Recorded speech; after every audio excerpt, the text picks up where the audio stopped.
My gosh, thank you everyone for coming out. I hope you're having a great time. Can I hear some noise? Woo! All right. I would like to introduce my lovely judges. They are phenomenal, talented, wonderful people who have been working so hard to do this. First up, we have Kenzumi.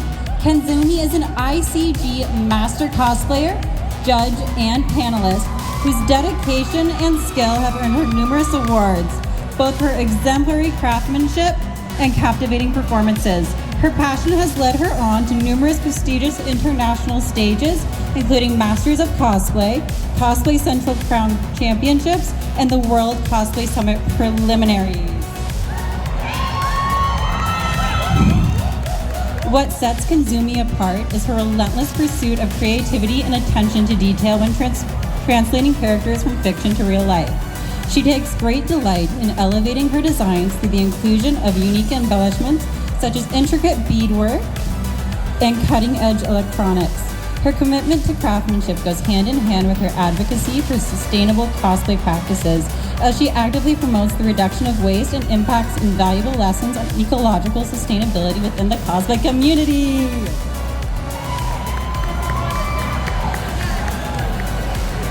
Next up, we have Unorthodox Designs. Unorthodox Designs is a cosplayer and SFX costume builder for film and streaming shows. Mike has worked in 4 different countries on film projects such as Avatar 2, Thor Ragnarok, Alien Covenant, The Boys, and Rings of Power. Specializing in highly detailed armor builds, he's an advocate for the sharing of knowledge and techniques. We grow the cosplay industry as a community. And last but not least, we have Bite Props. Bite is an award-winning cosplay.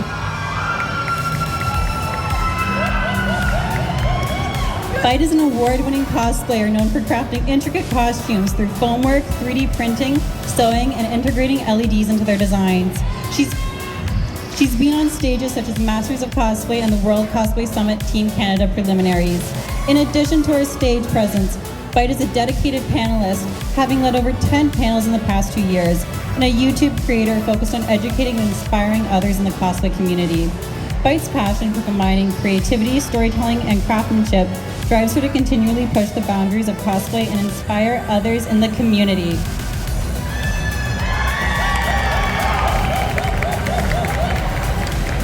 All right, we're going to introduce our novice division.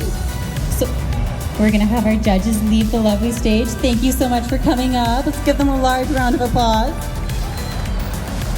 All right, I'd like to have you all welcome to the stage John Doom cosplays as classic Doom guy from Doom. John is new to cosplay and even newer to crafting. His helmet took 4 months and 2 failures that he admits to complete as his big first craft project. He considers crafting cosplay the marriage between his greatest passions of gaming, crafting, and the gym, as well as meeting new people at conventions.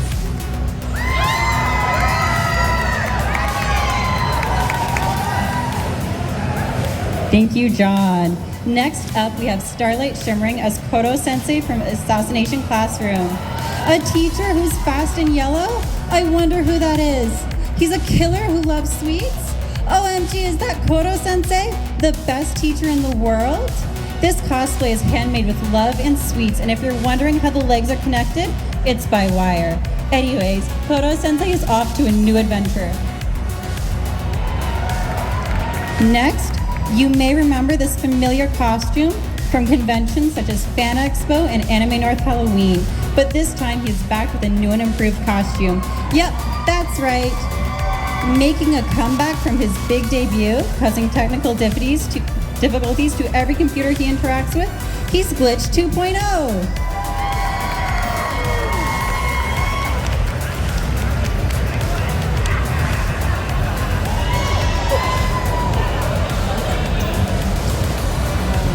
Next up, we have Jesper JJ, who is cosplaying Al Haytham from Genshin Impact.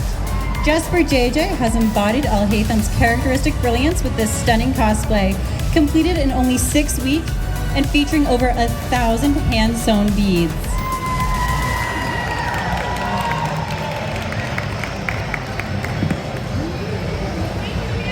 Next, we have Varden as Junkrat or Jameson Fox from Overwatch.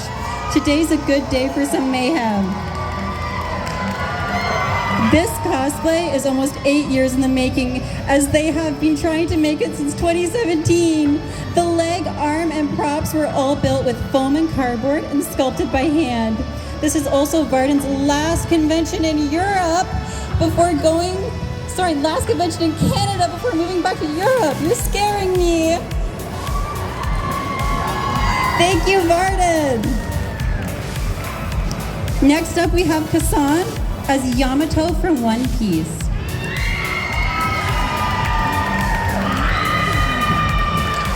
This fantastic costume features a hand-dyed wig and was Kassan's first time making a hard shell wig. The mask, horns, and hairpiece were 3D printed, which was also Kassan's first time using 3D printing in cosplay. The club was made from bubble wrap and paper mache. Next up, we have Shauna as Shinigami from Master Detective Archives' Rain-Code, beautying the masterful, beautiful death god herself, Shinigami, to life. This costume was an exploration of new skills and techniques. The dress, bow, boots, and socks were hand-patterned to exact measurements using the duct tape method and then sewn together using a combination of machine and hand sewing. The foam, props, and accessories, embroidery, and glued wig styling methods are all new skills learned for this costume and bring out the details of the character. This costume is a labor of love, time, learning, and effort.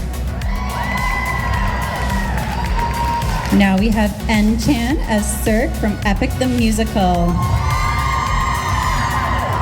En-chan is a full-time theater student that began their cosplay journey in July of last year. And this is their first time sewing and their first official contest. They're excited to present Cirque from Epic the Musical, one of their favorite characters from their favorite musical. En-chan is excited to take a big step in their cosplay journey and will be working in the future to combine their hobby of cosplaying and their passion of theater and dance and music. Rich Cosplays coming up next as Allied Master Computer, also known as AM, from I Have No Mouth and I Must Scream. For AM, he created his first proper sewn clothing, including a shirt, coat, and pants. The gameplay on the screen footage features his personal gameplay footage. It was also his first attempt hand-making armor. Additionally, the claw and helmet were crafted from foam and assembled by hand. There's also an entire hate monologue hand-painted on the back of the coat in reference to the original game.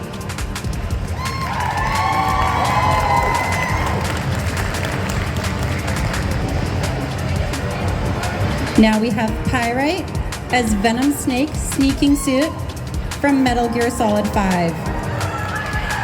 Punish Venom Snake with prosthetic stun arm. He's wearing the version 3 sneaking suit along with deploying his buddy Diamond Dog. Thank you. Next up we have Forterra Raptor as Nekomata from Shin Megami Tensei. This was a cosplay of firsts. First time using Warbler, first big fur project, and the first time flexing the power of magnets.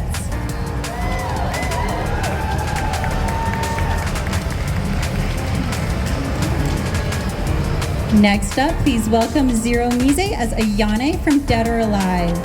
Zero Mise sewed their wig from scratch using different fiber arts, including knitting, crocheting, as well as weaving. To finish off this creative costume, Zero created origami butterflies using fabric.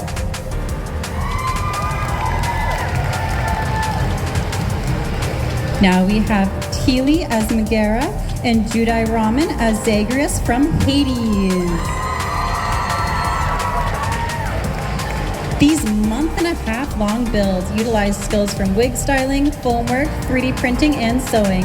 In order to bring the characters to life, material selection was very important, even down to the appearance-altering effects like the shoes and the fake male chest. Due to the specific character designs, custom patterning and rigging was required on a great deal of both builds.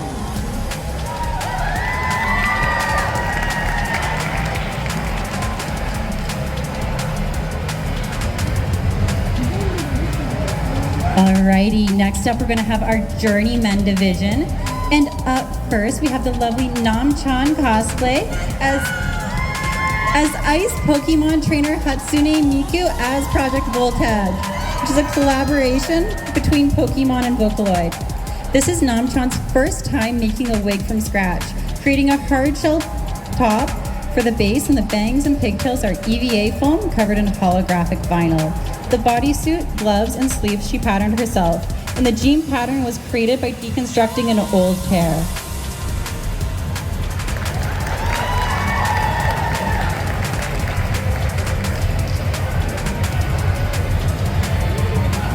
Next up, we have Jillian Cox as Zhao from Genshin Impact. The vigilant Yaksha residing at Wangshu Inn. After being saved by Morax, he has dedicated his life to protecting Liyue.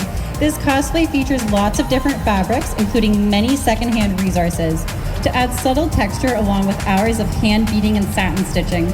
The vision and mask light up, and the whole outfit was self-patterned. Almost every piece of the cosplay has been remade at least once to bring the vision to life.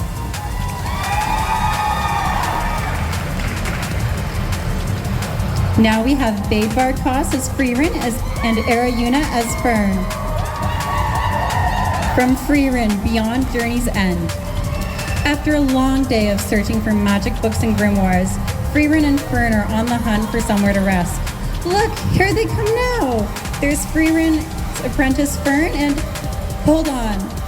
Where's Freerin? Ah, she appears. A wizard is never late after all. They arrive precisely on time. Though it seems this wizard really needs her sleep. Oh, and they're off. Hopefully they'll find somewhere soon, or Fern may have to carry her master.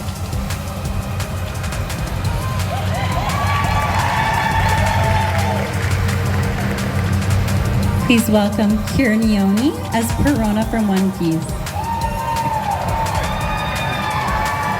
A member of the Thriller Bark crew with the power of the Horo Horo Devil Fruit, allowing her to create and control ghosts. This cosplay features beautifully crafted cape with ghostly embroidery and beaded accents, highlighting her gothic style with a touch of whimsy. The intricate little ghosts woven throughout add a playful yet eerie detail to the look.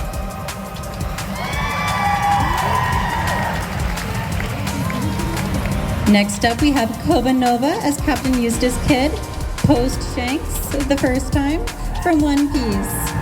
Koba Nova is here as the second best red-haired pirate on the seas. Let's put our hands together for this big burly kid.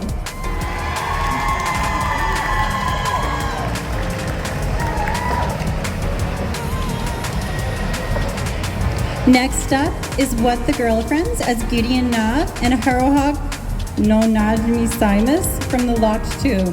Taylor and Lynn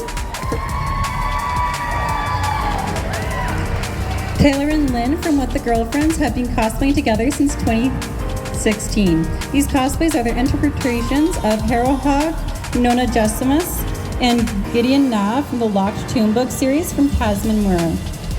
The cosplays incorporate upcycled clothing and handmade capes, as well as a 6-foot sword and 160 hours of 3D printed bones. They consist of pieces made from wood, foam, warbler, and PLA.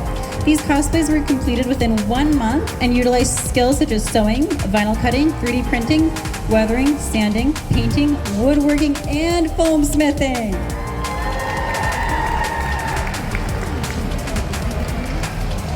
And last and definitely not least, we have our Masters category.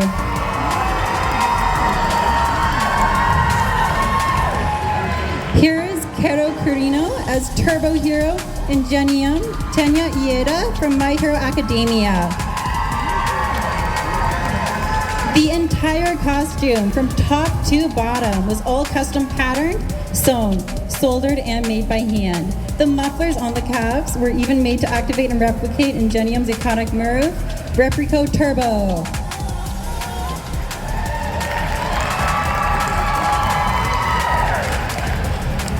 And we have Skyleaf Creations as Queen Merida's original design from Brave.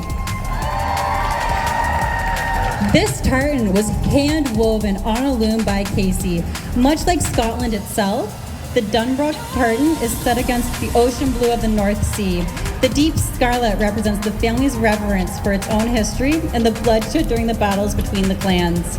Deep green shows a love for Scotland's majestic highlands. Navy blue and its clear central intersections represent the forging of the clans within the Dunbrook kingdom. And finally, the subtle gray imbues a sense of respect for the inner soul of the strong Scottish people.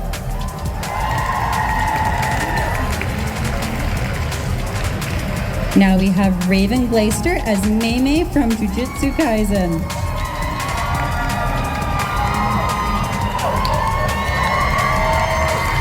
Patterned from scratch and made of thrifted fabric with hand-formed and beaded crow-shaped lace applique. She also made her giant battle axe collapsible.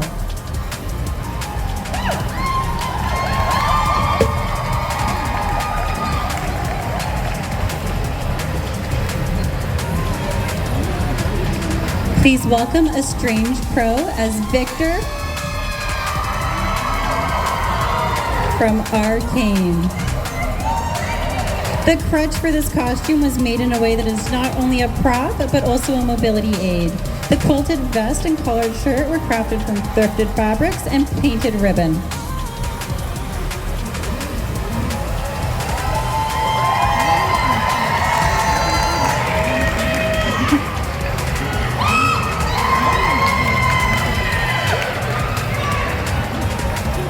And next, Bandit Spurs Kyleth as Critical Role's Legend of Vox Machina.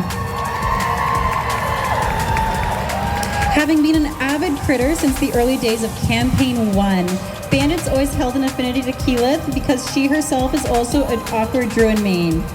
She rolled high on all of her necessary skill checks this costume in order to self-draft this costume from scratch.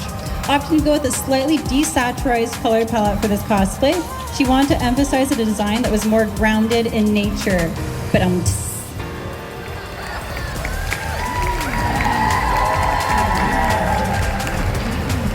Alrighty, are you guys ready? Okay, can I please have the absolute biggest round of applause for our lovely judges? Woo! Alrighty, I'm gonna let you take over, Bite.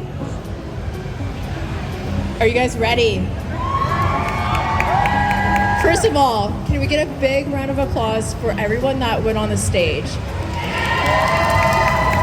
It takes serious guts to be in a room with lots of judges looking at your stuff, flipping seams, and then coming up on stage. It is a lot of work, and everyone who was on the stage was amazing.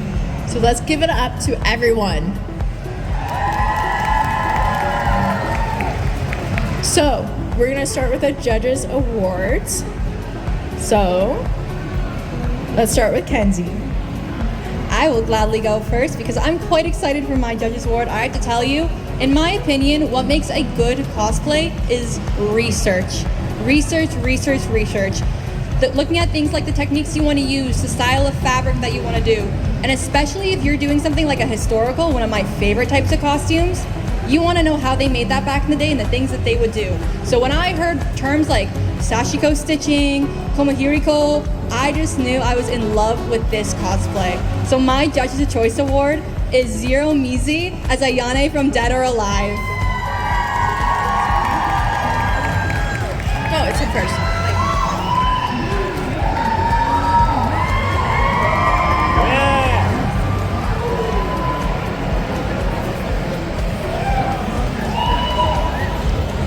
So there are many iconic aesthetics that are brought out by certain franchises. You look at cell shading from stuff like Borderlands, certain animated films that are quite trending right now. And the cosplayer that I am choosing really took the time to work out how to get a very complex, heavy piece of fabric with many different pieces to still flow as an actual garment. And that takes a lot of skill. So my judge's choice is A Strange Crow, Victor from Arcane.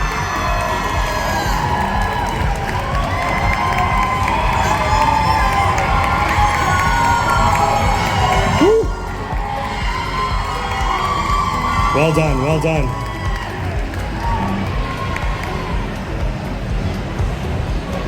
Alrighty, so my judges' toys. I love details. And when you start putting details on places that no one is gonna know, that speaks to me. So this person used different techniques that not a lot of people know about, but they did it so clean that I was very, very impressed. Not to mention embroidery where you can't even see it and beading where you can't even see it. So my Judges' Choice Awards go to Nirina as Piranha from One Piece. Is it you next? MC award also. Oh, okay.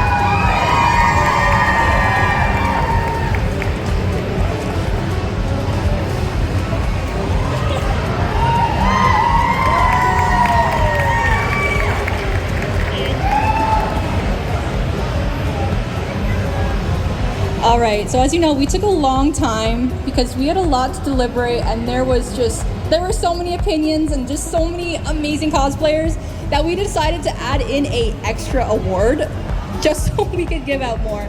And so we are gonna call up actually our MC to give an MC award for a prize of new textiles and foam work that they can apply into their next costume. We're not gonna have that up on stage because it's a lot of stuff, but please know when they come up, celebrate them and cheer them on. Hi, so I'm here to present the MC's Choice, and I have just 2 words to say. The prop, impeccable. So the MC's Choice Award goes to Kassin for their Yamato. Just 2 words, bubble wrap. It is amazing. She could bonk me with that. Thank you so much.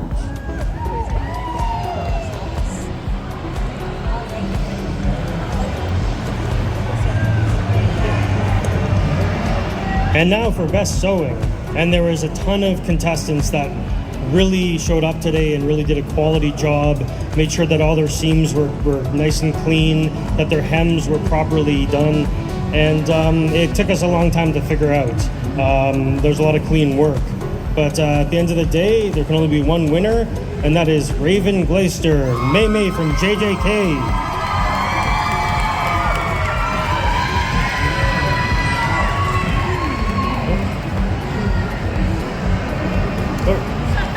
Raven Glaister from JJK.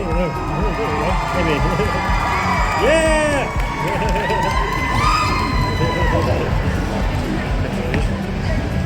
Yeah, here, I'll give you that. Thank you.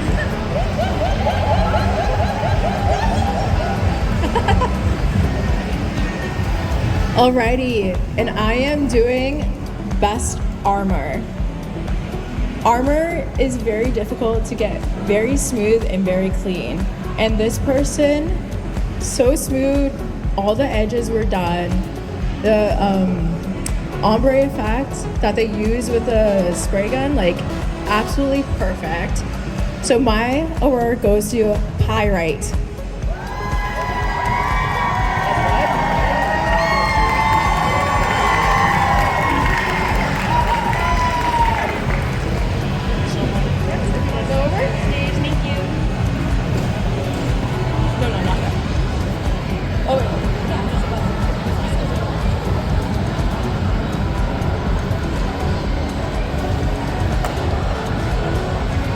All right, now we're getting into some serious business here.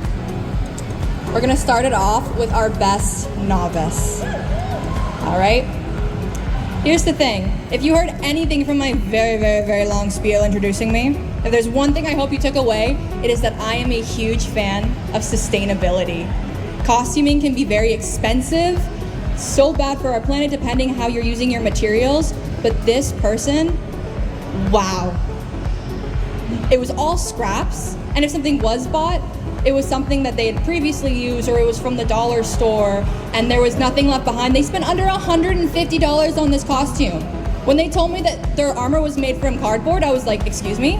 That doesn't look like cardboard to me. It was just, despite having such limited materials for sustainability work, it was so clean, so amazing. So that's why I am so honored as a final hurrah here in Canada to give Best Novice to Varden Cosplay as Junkrat.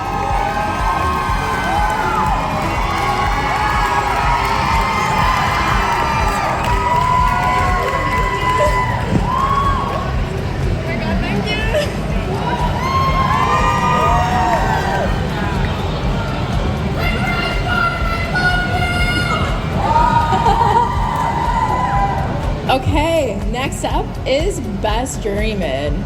As soon as I walked in, the choices of fabrics just had me gasping. So many details, the embroidery was so nice. They had sewing, they had foam work, they had it all. They also had LED work too. So, my Journeyman Award goes to Jillian Kaz X Zhao from Genshin Impact.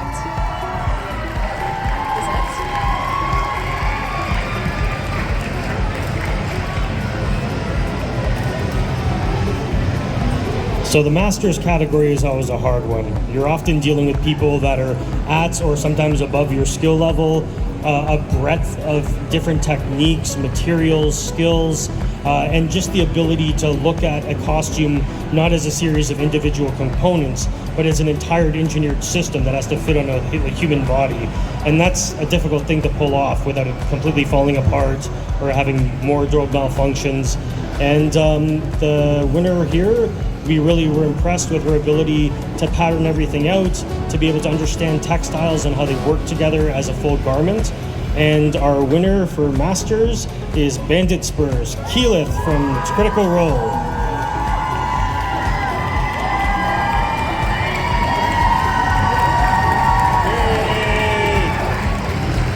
Give you that, and then there's a very heavy gloss thing underneath. You have a case for it, don't you? Yeah. All right, the very final award, the best of the best, best in show. Let me tell you, like, I have one word and it's just wow. Truly, wow.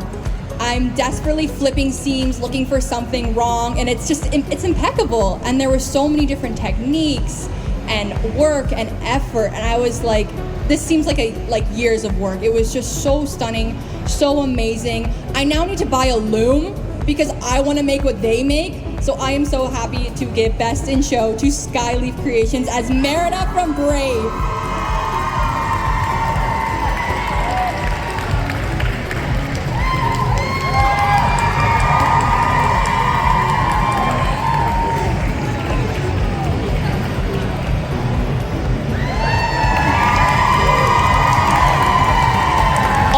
Winners, can we get you to the front of the stage so we can get a photo of all of you?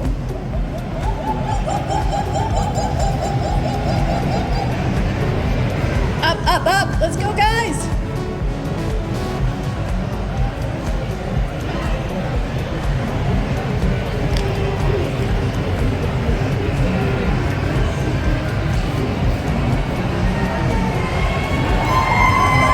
Okay, we're gonna call everyone up now. Let's go.